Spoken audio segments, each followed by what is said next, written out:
जय हिंद प्यारे साथियों। आज इस क्लास में हम मध्य प्रदेश शिक्षक भर्ती वर्ग 3 के लिए गणित के उन महत्वपूर्ण प्रश्नों को सॉल्व करना सीखेंगे जहां से आपके एग्जाम में प्रश्न जरूर आएंगे। इसलिए आप सभी से रिक्वेस्ट है वीडियो कंप्लीट देखें, क्योंकि इसमें मैंने सारे प्रश्न आपके सिलेबस के अनुसार हैं उन्हीं को इंक्लूड किया हुआ है और सारे प्रश्नों को मैं आपको कॉन्सेप्ट प्लस ट्रिक के साथ सॉल्व कराने वाला हूं, जो कि आपको पूरे यूट्यूब पर कहीं नहीं मिलने वाला। तो शुरू करते हैं प्रश्न क्रमांक 1 से। यहाँ पर कहा गया है, यदि किसी भिन्न के अंश को 20% बढ़ा तथा हर को 30% कम कर दिया जाए तो भिन्न का मान 9/14 हो जाएगा। भिन्न का मान क्या है? जैसा तरीका मैं आपको बताऊं, आपको इसी तरीके से इस टाइप के क्वेश्चन को सॉल्व करना है। हमने मान लिया भैया कि भिन्न हमारी x/y है, ये हमने मान लिया। अब हम जानते हैं जो ऊपर की संख्या होती है उसे अंश कहा जाता है, नीचे की संख्या को हर कहा जाता है। ओके, अब प्रश्न में क्या कहा गया था? अंश को 20% बढ़ा, मतलब क्या है? हमने माना कि हमारा अंश पहले 100% था तो 20% बढ़ गया, मतलब कितना हो गया? 120% हो गया। ओके, इसी तरह से क्या है, हर क्या है 30% कम कर दिया जाता है। पहले हर कितना था हमारा? 100%, 30% कम कर दिया गया, मतलब कितना बचा? 70% बचा। ओके, इतना क्लियर हुआ आपको? यदि हम ऐसा करते हैं तो भिन्न का मान क्या हो जाता है? 9/14 हो जाता है। बहुत आसान तरीका बता रहा हूं, 1 मिनट में आंसर आ जाएगा आपका। देखिए अब क्या करना है, x/y यहाँ पर रहने दो, बाकी सभी का पक्षांतर कर दो तो 9/14। और देखिए 70 यहाँ पर क्या था? भाग में था, इस साइड आएगा तो गुणा में हो जाएगा। 120 गुणा में था तो भाग में पहुंच जाएगा। इतना क्लियर हुआ? अब देखना भाई क्या करेंगे हम, 14 एकम 14, 14 पंचे 70। हमने क्या किया, 14 से 70 को 5 बार काट दिया। फिर क्या है, 5 से हम 120 को काट देंगे, 5 दूना 10, बचा 2, 5 चौके 20। 5 से हमने 120 को काट दिया 24 बार। अब ऊपर क्या बचा? 9, नीचे बचा 24। अब ये 3 से कट जाएंगे, 3 तिरका 9 और 3 8 24। ऊपर क्या बचा? 3 और नीचे बचा 8। तो ये हमारी x/y की वैल्यू आ गई 3/8। तो ऐसा दिया है मैं ऑप्शन ए में, ये बिल्कुल हमारे यहाँ पर करेक्ट आंसर हो जाएगा। आप लोग ऐसे प्रश्न 2 या 3 कर लो, आप 10 सेकंड में इन प्रश्नों के आंसर दे दोगे। ओके, चलिए भाई प्रश्न क्रमांक 2 पर आते हैं। और यदि आपको हमारी क्लास पसंद आती है तो आप सभी से रिक्वेस्ट है मेरी, वीडियो को लाइक और शेयर तो बनता है। कहा गया है 5 metric ton plus 1/2 quintal plus 50 kilogram, इसकी वैल्यू क्या होगी? अब आपको जब ऐसा प्रश्न देखने में आए एग्जाम में, क्या करना है, जो आंसर दिए हैं, जो ऑप्शन दिए हैं, उसमें देखिए आप जो वैल्यू दी गई है वो किस में दी गई है। यहां पर वैल्यू देखें किलोग्राम में दी गई है, मतलब क्या है, हमें इन सभी को किलोग्राम में चेंज करना है ना? तो चलिए इसको हम सॉल्व करते हैं। यहां पर क्या है, 5 मीट्रिक टन। भैया हम जानते हैं 1 मीट्रिक टन में होता है 1000 किलोग्राम। क्या बोला मैंने? 1 मीट्रिक टन में 1000 किलोग्राम होता है। तो 5 मीट्रिक टन में कितना हो जाएगा? 5 मीट्रिक में हो जाएगा भैया 5000 किलोग्राम, है ना? सीधा सा लॉजिक है। 1 मीट्रिक टन बराबर 1000 किलोग्राम, तो 5 मीट्रिक टन बराबर कितना हो जाएगा? 5000 किलोग्राम। प्लस क्या है, 1/2 क्विंटल। भैया 1 क्विंटल में कितना होता है? 100 किलोग्राम होता है। 1/2 का मतलब क्या है? आधा क्विंटल। तो भैया जब 1 क्विंटल का मान 100 किलोग्राम है तो आधे क्विंटल का मान कितना हो जाएगा?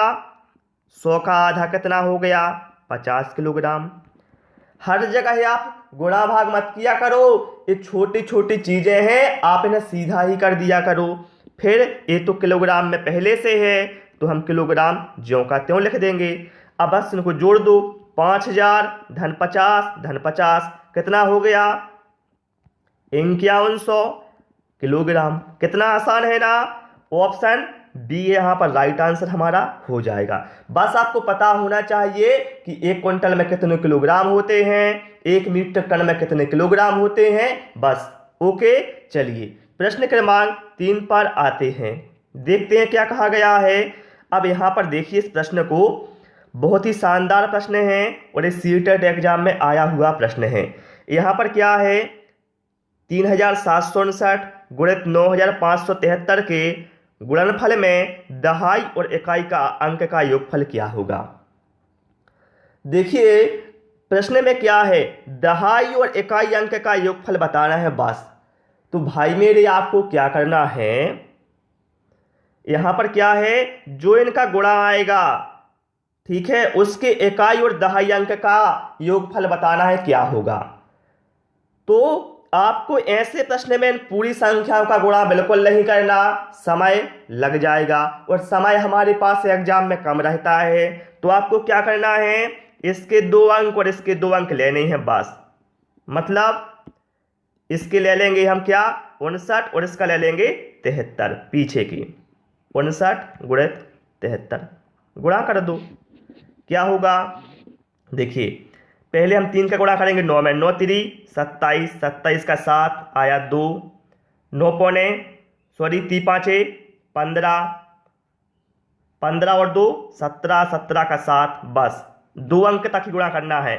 फिर अब इसके बाद 7 से करेंगे, 7 नाम 63, जैसा हम पहले करते थे ना गुणा एक एक अंक का, वैसे कर रहे हैं। 7 नाम 63, बस इतना ही करने दो। अब देखो जोड़ दो, 7 के नीचे कुछ नहीं है तो 7, 7 और 3 10, 10 का 0। तो ये पीछे के 2 अंक क्या आ गए हमारे पास है 0 और 7 आ गए। अब हमें क्या करना था, इनका मतलब क्या था, इनके गुणनफल में इकाई और दहाई अंक का योगफल। ये हमारा इकाई है, दहाई है, हमें पूरे से मतलब ही नहीं है, हमें और इकाई और दहाई से मतलब था। तो 0 और 7 को जोड़ेंगे हम, इकाई दहाई को जोड़ेंगे तो कितना आ जाएगा 7 ही आ जाएगा। यहां पर राइट आंसर क्या है भैया हमारा, ऑप्शन डी के साथ चला जाएगा। प्रश्न क्रमांक 4 पर आते हैं। इसके बाद कहा गया है, देखिए बहुत ही शानदार प्रश्न है भैया, यदि 30,028 बराबर 28 इकाई प्लस 28,000 प्लस खालिस्तान दहाई, तब रिक्त स्थान पर क्या संख्या आएगी। यहां पर बताना है कितने दहाई आएगा।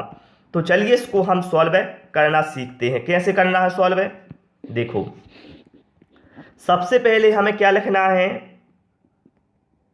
30,028, ओके, बराबर क्या है 28 इकाई। 28 इकाई का मतलब क्या हुआ 28 गुणित 1 प्लस 28,000, तो 28 लिखा गुणित 1000 लिख दिया, है ना। ये तरीका बता रहा हूं। प्लस क्या है, यहां पर खालिस्तान है, खालिस्तान दहाई, तो हमने मान लिया x है, दहाई, दहाई मतलब 10। इतना क्लियर हुआ सभी को। अब देखना भैया क्या होगा, 30,028 ज्यों का त्यों बराबर 28 का गुणा 1 में किया कितना हो जाएगा 28, प्लस 28 गुणित 1000 कितना हो जाएगा 28,000। बहुत आसान तरीका बता रहा हूं, बिल्कुल सभी को समझ में आ जाएगा, चाहे आपकी मैथ कितनी ही कमजोर क्यों ना हो। x का गुणा 10 में किया तो कितना हो जाएगा 10x। अब हम क्या करेंगे भैया, जो 28 और 28,000 हैं इन दोनों का पक्षांतर कर देंगे इस साइड, तो ये 30,028 में से माइनस होगा। मतलब क्या है 30,028 माइनस, देखिए 28 और 28,000 इन दोनों को जोड़ेंगे तो हो जाएगा 28,028, और हम पक्षांतर करेंगे तो यहां पर 30,028 में से माइनस हो जाएगा हमारा 28,028, और यहां बचेगा 10x। अब देखिए 30,028 में से 28,028 घटाएंगे हम तो कितना मिलेगा 2,000। 2,000 बराबर कितना है 10x, है ना। तो x का मान क्या हो जाएगा, x का मान हो जाएगा 2000 भागित 10, 0 से 0 काट दो, क्या बचा 200। x का मान कितना आ गया 200, मतलब क्या है यहाँ पर 200 दहाई। तो यहाँ पर राइट आंसर हमारा ऑप्शन ए के साथ चला जाएगा। ठीक है भाई, चलिए प्रश्न क्रमांक 5 पर आते हैं। कहा गया है यदि दो वृत्तों की परिधियों में 3:1 का अनुपात है तो वृत्तों के क्षेत्रफल में अनुपात होगा। देखिए प्रश्न देखने में आपको कठिन लग रहा है लेकिन बहुत ही इजी है, बस आपका कॉन्सेप्ट क्लियर होना चाहिए। और मैं आपसे यही बोलता हूं भाई कि आप कॉन्सेप्ट पर ध्यान दो जो मैं आपको बता रहा हूं। एग्जाम में आपको संख्या इधर उधर देखने को मिलेगी, बाकी सवाल ऐसे ही देखने को मिलेंगे। तो चलिए इसको हम सॉल्व करते हैं। देखिए दो वृत्त हमने मान लिया, दो वृत्त हैं, एक की त्रिज्या कितनी है r1, दूसरे की है r2। ओके, अब देखिए परिधियों में अनुपात कितना है 3:1। तो भैया पहले वृत्त की परिधि कितनी होगी 2πr1, ये पहले वृत्त की परिधि हो गई। दूसरे की होगी 2πr2। इन दोनों का अनुपात कितना दिया है परिधियों का 3:1। अब देखो 2π से 2π कैंसिल हो गया, तो क्या मिला हमें मिला भैया r1/r2 बराबर 3:1। ये मिल गया आपको। अब देखो अब हमें क्या चाहिए है वृत्तों के क्षेत्रफल का अनुपात। अब पहले वृत्त का क्षेत्रफल क्या होगा πr1 स्क्वायर, दूसरे का क्या होगा πr2 स्क्वायर, है ना। अब क्या होगा भैया पाई से पाई कट जाएगा, क्या बचा r1 स्क्वायर अपॉन में r2 का स्क्वायर। इसको मैं लिख सकता हूं r1/r2 का होल स्क्वायर, है ना, क्योंकि दोनों पर वर्ग है तो मैंने क्या किया एक साथ लिख दिया। r1/r2 का होल स्क्वायर यहां पर आ गया है। तो बस यहां पर हमने देखी r1/r2 का मान निकाला था 3/1, तो बस 3/1 यहां पर r1/r2 का मान रख दो 3/1 का वर्ग, तो कितना हो जाएगा 3 का वर्ग हो जाएगा 9 और 1 का वर्ग 1, कितना आ गया 9:1। देखा आपने कितना आसान है। ऑप्शन बी यहां पर हमारा करेक्ट आंसर हो जाएगा। आप लोग भाई ये सोचें मैं आपको 10 प्रश्न 20 मिनट में करवा देता हूं वो भी समझाते हुए, तो भाई आप एग्जाम में आपको 1 मिनट में एक सवाल करना तो कर नहीं पाओगे क्या इतना, अरे आसानी से कर लोगे आप, है ना। चलिए भाई प्रश्न क्रमांक 6 पर आते हैं। कहा गया है एक संतरे का मूल्य 5.5 रुपया तथा 1 किलोग्राम सेब का मूल्य 80 रुपये है, तो 1.5 दर्जन संतरे और 1/3 किलोग्राम सेब का मूल्य कितना होगा। देखिए आप कभी कभी क्या करते हो भाषा देखकर डर जाते हो कि भाषा में कहा क्या गया है, लेकिन भाषा देखकर मत डरा करो मेरे भाई, जो कहा गया है वो करो तो आंसर कैसे नहीं आता है, आंसर आएगा, है ना। चलिए इसको हम सॉल्व करते हैं। अब एक संतरे का मूल्य कितना था 5.5 रुपया।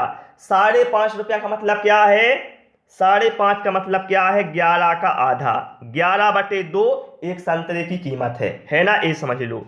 अब यहां पर क्या था 1.5 दर्जन संतरे, भैया 1 दर्जन में कितने संतरे होंगे 12, तो 1.5 दर्जन में कितने संतरे होंगे 18 होंगे ना। 1 दर्जन में 12 संतरे, तो 1.5 दर्जन में कितने संतरे 18 संतरे, है ना। कितने संतरे हो गए 18 संतरे।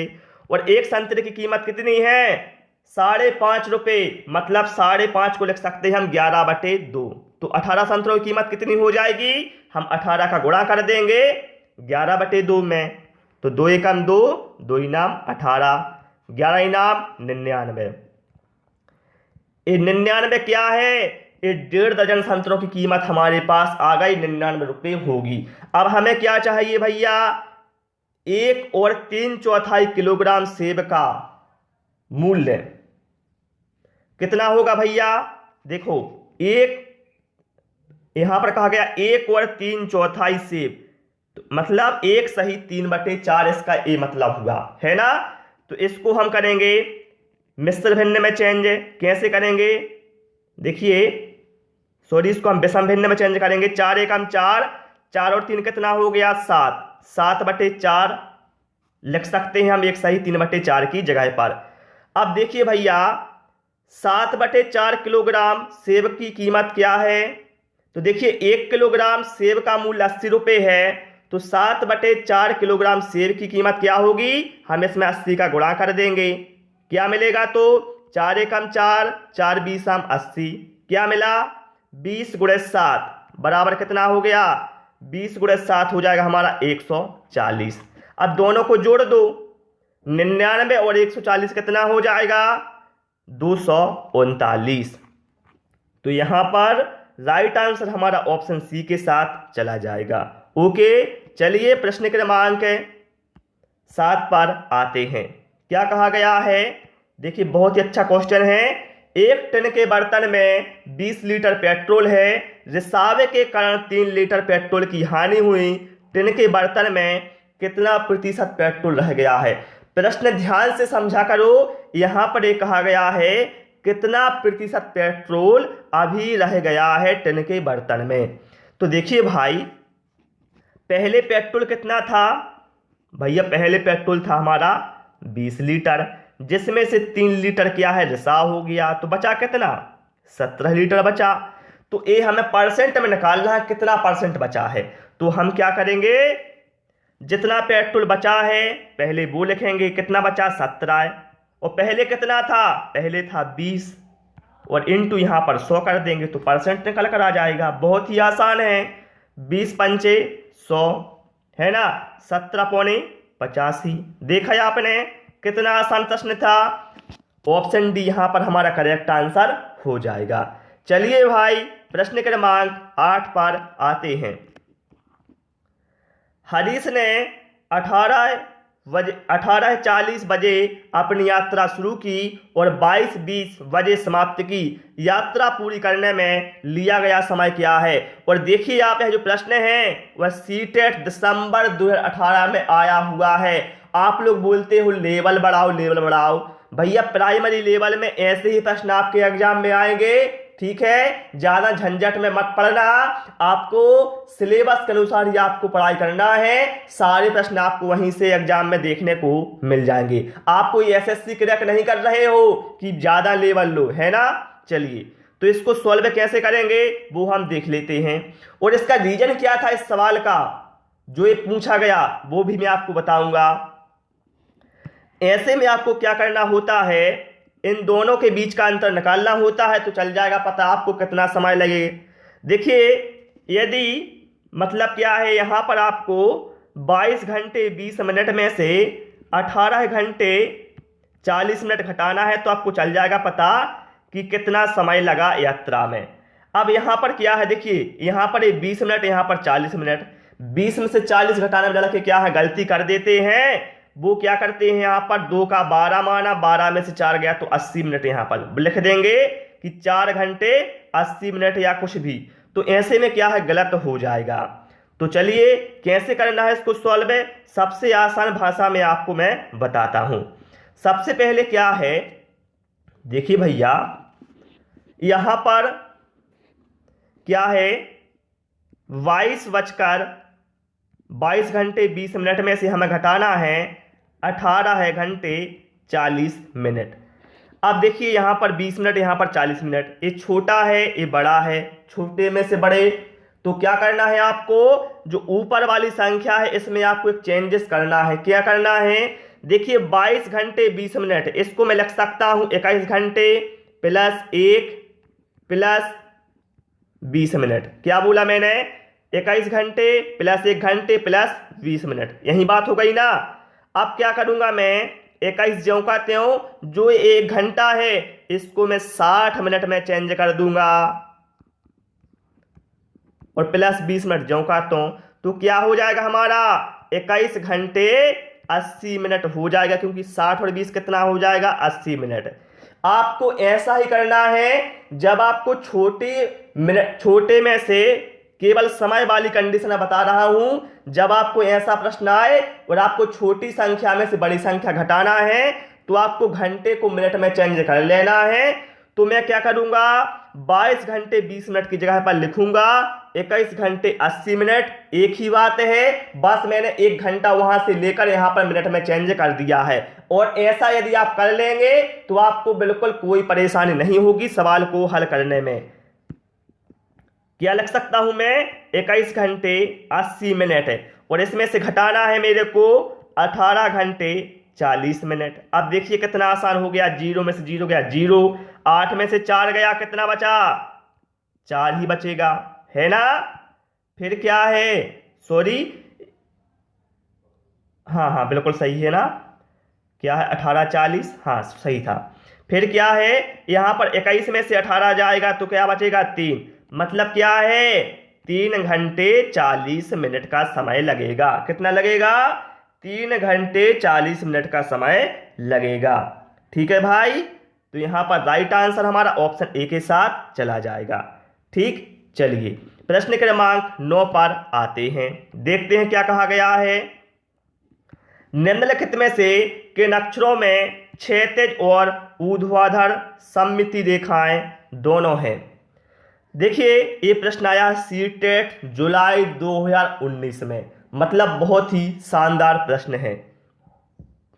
अब सममिति रेखाएं कहलाती कौन है भैया? ऐसी रेखा जो उसको 2 बराबर भागों में बांटती है, उसे कहते हैं हम सममित रेखा।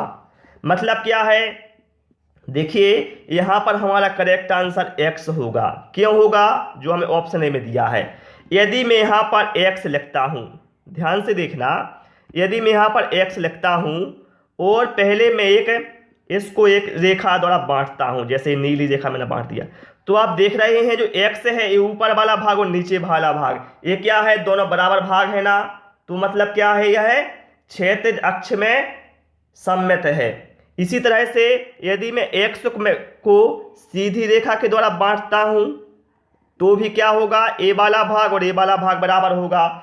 मतलब यह है क्षैतिज और ऊर्ध्वाधर दोनों सममित रेखा में सममित है x। तो यहां पर राइट आंसर हमारा ऑप्शन ए के साथ चला जाएगा। जैसे यहां पर y है, तो y भैया यदि हम y को ऐसा काटेंगे तो ऊपर का भाग नीचे का भाग एक सा कहां है? नहीं है। ठीक है, जैसे सी लिखा, सी को हम ऐसे बांटेंगे तो ठीक है, लेकिन यदि हम सी को ऐसा बांट दें सीधे में तो नहीं होगा। केवल x ही यहां पर ऐसा है जिसमें क्षैतिज और ऊर्ध्वाधर दोनों सममिति रेखाएं हैं। तो ऑप्शन ए यहां पर हमारा भाई करेक्ट आंसर हो जाएगा। प्रश्न क्रमांक 10 पर आते हैं, देखते हैं क्या कहा गया है। एक बहुभुज के अंतःकोणों का योग 2160 अंश है, बहुभुज की भुजाओं की संख्या क्या होगी? बस भैया इसमें आपको फार्मूला याद होना चाहिए, कुछ नहीं करना। यह प्रश्न यूपी टेट में आया हुआ प्रश्न है, बहुत ही शानदार प्रश्न है। हम जानते हैं बहुभुज के अंतःकोणों का योग, क्या हम जानते हैं? बहुभुज के अंतःकोणों का योग बराबर होता है n-2 इंटू 180। क्या करेंगे तो योग कितना दिया है हमें? 2160 दिया है। कितना दिया है? 2160। तो हमने 2160 लिया बराबर n-2 180। अब भाई क्या होगा, ध्यान से देखना है आप लोग। देखिए 0 से 0 कैंसिल हो जाएगा। फिर हम क्या करेंगे, 18 से 216 को काटेंगे, 18 एकम 18, बचेगा 3, तो 18 दूनी 36। हमने 18 से 216 को काट दिया, 12 बार गया, तो यहाँ बचा 12 और यहाँ पर बचा n-2। भैया यहाँ पर हम 2 को यहाँ पर साइड ले आएंगे तो 2 प्लस का हो जाएगा। मतलब क्या है, 12 धन 2 बराबर n। तो 12 और 2 कितना हो गया? 14, 14 बराबर n। मतलब भुजाओं की संख्या क्या हो जाएगी? 14 हो जाएगी। यहाँ पर राइट आंसर हमारा ऑप्शन सी के साथ चला जाएगा। तो प्यारे साथियों, इस क्लास में केवल हमने 10 क्वेश्चन इंक्लूड किए थे, जो कि मैंने आपको आसान भाषा में विद कॉन्सेप्ट के बताए हैं। आपको क्लास कैसी लगी, कोई डाउट है तो हमें कमेंट करके बता सकते हैं। क्लास पसंद आई हो साथियों तो आप सभी से रिक्वेस्ट है कि वीडियो को लाइक करें, दोस्तों के साथ शेयर करें और नए नए वीडियो पाने के लिए चैनल को सब्सक्राइब करें। Thanks for watching this video.